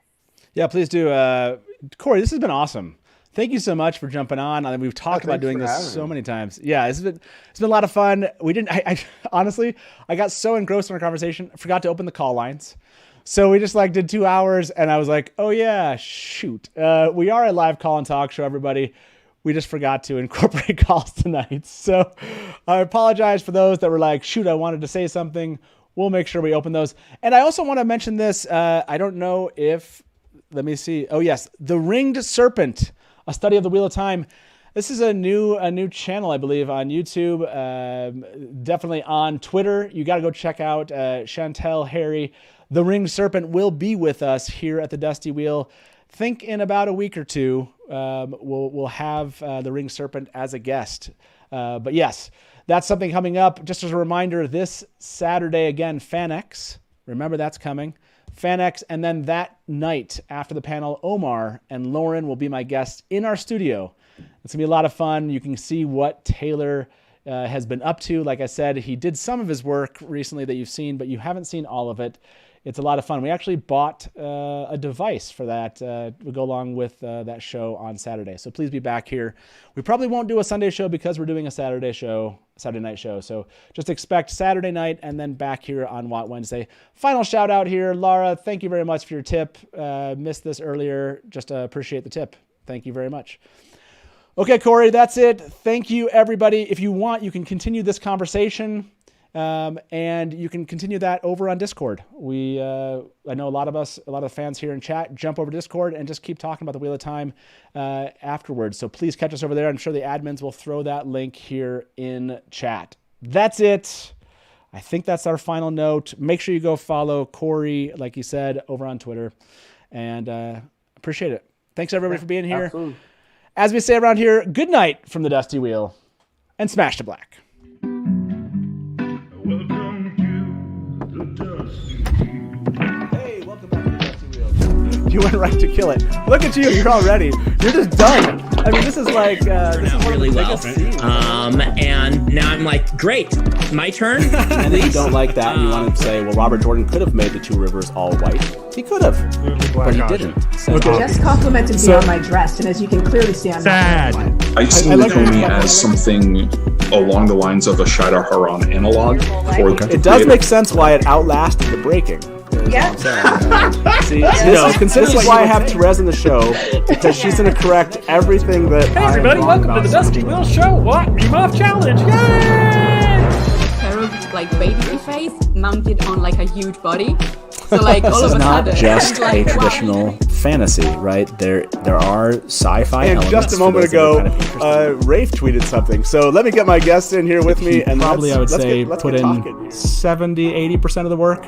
I got to be over the shoulder and be like, no,